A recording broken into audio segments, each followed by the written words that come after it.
Ah, Leo nataka tumzungumzie Bwana Sule, daktari wa majini. Kwa kinachofanyika kwa huyu bwana, maneno yake hayo mnayoyasikia ni kwamba waovu nao wamemtuma naye apige tarumbeta. Wameshajua, kumbe tarumbeta ni Mungu anawatuma watu waseme ukweli. Sasa tufanyeje? Na sisi tutengeneze kikundi cha watu, tutengeneze timu ya watu waanze kuwashambulia. Kwa hiyo ndicho wanachokifanya kwa ujamaa, na hayuko peke yake, wako watano. Huyu wa kwanza kajitokeza, atakuja na mwingine, wako watano. Lakini ndugu unayewatuma au wewe unayetumwa, haitasaidia. Yaani hizo tarumbeta za mwanadamu za kutengeneza haziwezi kushindana na tarumbeta za Mungu. Sasa nenda usikie huu ujinga na upumbavu aliyouongea. Rais wa Jamhuri ya Muungano wa Tanzania ni mwenyekiti wa Chama cha Mapinduzi Taifa. Ikitokea leo tabiri hizi zinazotolewa na viongozi wa makanisa, mitume na manabii wa Kikristo wanaotamka wazi kwenye lugha za mafumbo zinazoashiria kupotea kwa usalama wa viongozi wa ngazi za juu, lazima wako wana CCM watataka kujua kuna mahusiano gani baina ya tabiri hizi za viongozi wa dini na kutokea kwa tukio la kweli litakapotokea. Na bila ya shaka watatafuta pa kuanzia, na wakitafuta pa kuanzia lazima watatafuta wale waliotoa tabiri mapema zinazoashiria athari kubwa ya kuondokewa na kiongozi wa taifa, au kuonyesha kwamba kuna kitu kinakuja kutokea kikubwa chenye madhara. Naomba niviambie vyombo vya ulinzi na usalama, tabiri hizi za viongozi wa dini si za kuzifumbia macho. Tabiri hizi za viongozi wa dini si za kunyamaza. Na nataka niwe muwazi katika hili. Lau maneno haya wangesema mashehe wa Kiislamu, saizi kuna watu washakwenda ndani. Kuna watu hivi sasa wangekuwa washafunguliwa mashtaka. Kuna watu hivi sasa wangekuwa tayari wanatakiwa kuhojiwa ili kupata ukweli wa jambo hilo na kutaka maelezo ya kina juu ya maneno kama maneno haya yangezungumzwa. Rais wa Jamhuri ya Muungano wa Tanzania ni mwenyekiti wa Chama cha Mapinduzi Taifa.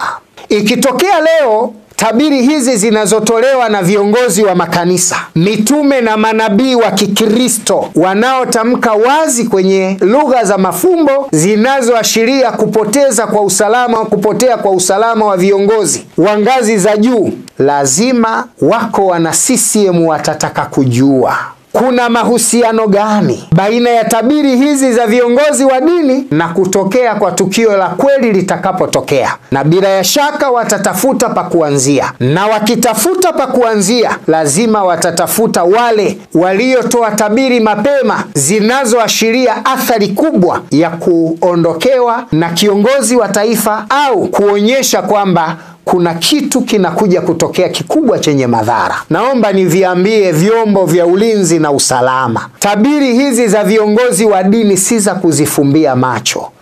Tabiri hizi za viongozi wa dini si za kunyamaza. Na nataka niwe muwazi katika hili. Lau maneno haya wangesema mashehe wa Kiislamu, saizi kuna watu washakwenda ndani. Kuna watu hivi sasa wangekuwa washafunguliwa mashtaka. Kuna watu hivi sasa wangekuwa tayari wanatakiwa kuhojiwa ili kupata ukweli wa jambo hilo na kutaka maelezo ya kina juu ya maneno kama maneno haya yangezungumzwa na Waislamu.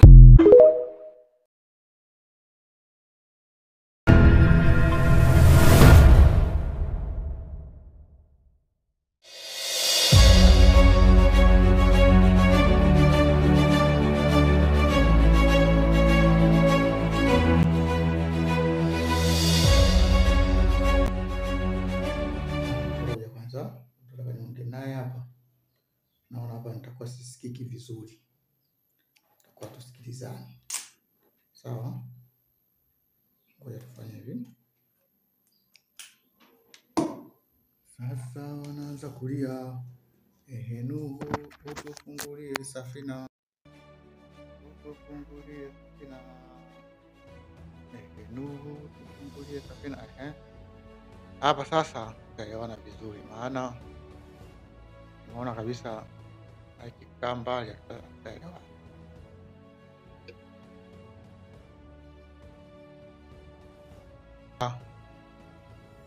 Leo nataka tumzungumzie Bwana Sule, daktari wa majini.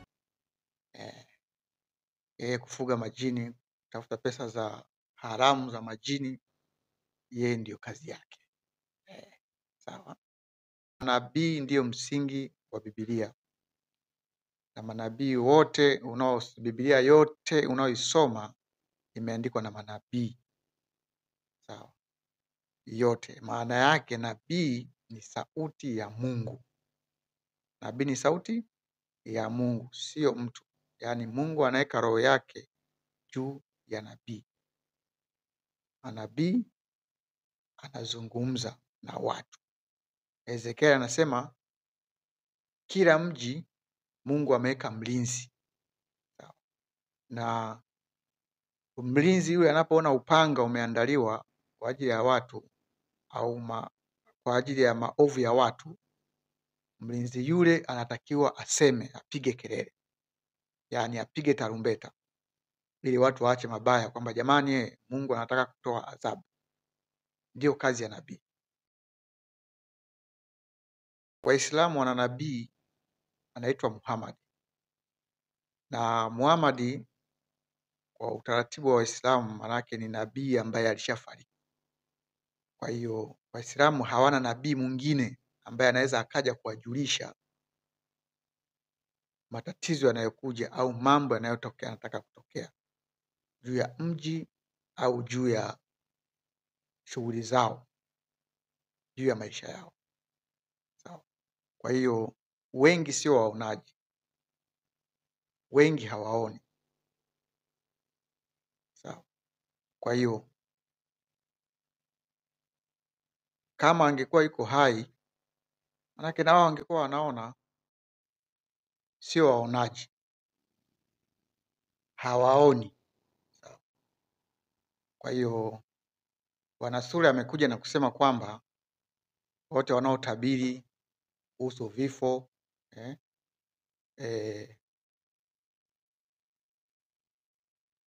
wakamatwe. Sawa.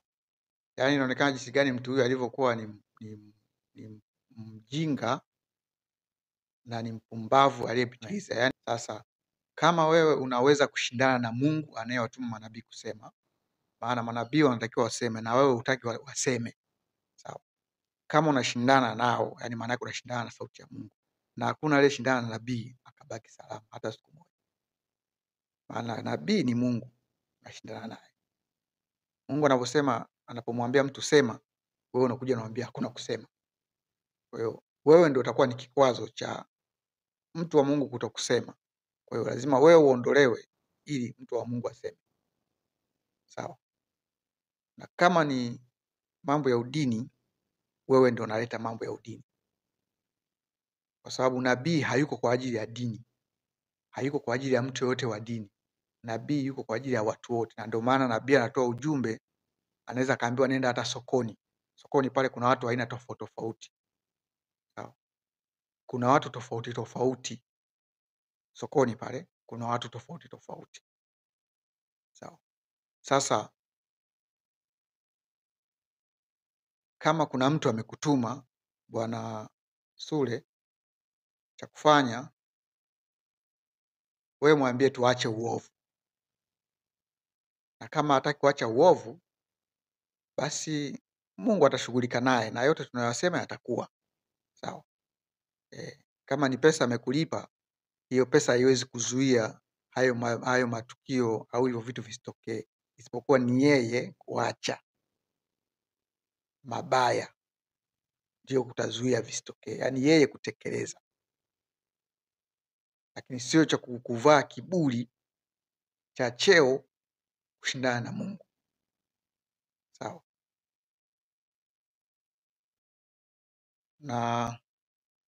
Na hii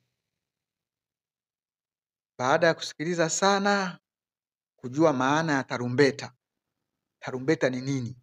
Kwamba Mungu anapopiga malaika anapopiga tarumbeta, watumishi wametoa tafsiri au nimetoa tafsiri kwamba tarumbeta ni kelele, ni mtu anatumwa kupiga kelele, yani kutoa ujumbe fulani juu ya jambo fulani. Sawa? Ndio maana Israeli alipozunguka ile Yeriko aliambiwa kipigwa tarumbeta pigeni kelele. Kapigwa tarumbeta wakapiga kelele, ukuta ukaanguka. Sawa? Tarumbeta ni mtu, usitegemee kwamba tarumbeta itakayopigwa mbinguni na malaika wewe utaisikia kwa masikio kama vile unavyosikia azana au sauti ya muziki, sauti ya disco. Yule anayesikia au anayeona wale malaika ndio ametumwa yeye apaze sauti, apige kelele. Sawa? Yule anayeona kwenye maono, kwenye ndoto ndio anatumwa hivyo. Sio wewe usioona. Usioona huwezi ukajua wala ukapiga, maana hujaagizwa. Kinachofanyika hapa baada ya kugundua hivyo, baada ya mpiga tarumbeta kupiga tarumbeta na watu hawasikii, ndipo hatua inafuatia ya utekelezaji wa ile tarumbeta, ikiwa ni kusamehe au kutoa hukumu. Kwa kinachofanyika kwa huyu bwana, maneno yake hayo mnayoyasikia ni kwamba waovu nao wamemtuma naye apige tarumbeta. Wameshajua kumbe tarumbeta ni Mungu anawatuma watu waseme ukweli.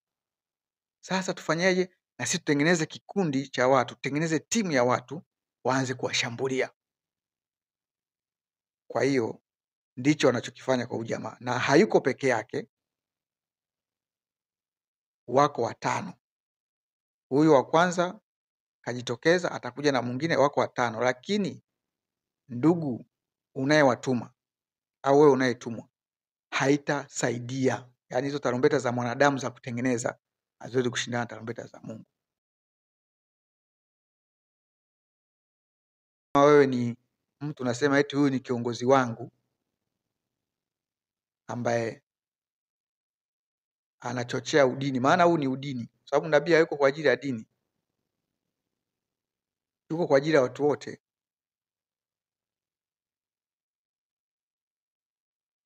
Ila mchungaji anaweza akawepo kwa ajili ya dini, sababu nabii ndio anajenga kanisa. Maana kwenye kujenga kanisa ni kwa ajili ya watu wote. Afu zeni anawakabidhi kwenye hekalu, kwenye kanisa. Afu mchungaji ndio anawachunga. Ni mchungaji anachunga kondoo. Kwa mchungaji aweza akachunga mbuzi na kondoo sehemu moja au na mbwa mwitu. Kwa hiyo lakini nabii anaenda katika kondoo, mbuzi na mbwa mwitu. Adhabu kali itawafika wale viongozi ambaye hawatawali kwa namna Mwenyezi Mungu na mtume wake walivyofundisha. Na wail, wanasema baadhi mufassirin, ni wadin fi nari jahannam, ni shimo ndani ya moto wa jahannam. Moto wa jahannam yenyewe ni shimo, lakini kuna shimo nyingine wamechimbiwa watu kama hawa, viongozi kama hawa ndani ya moto wa jahannam. Itakuwa ni shimo aina gani hii ndugu zangu?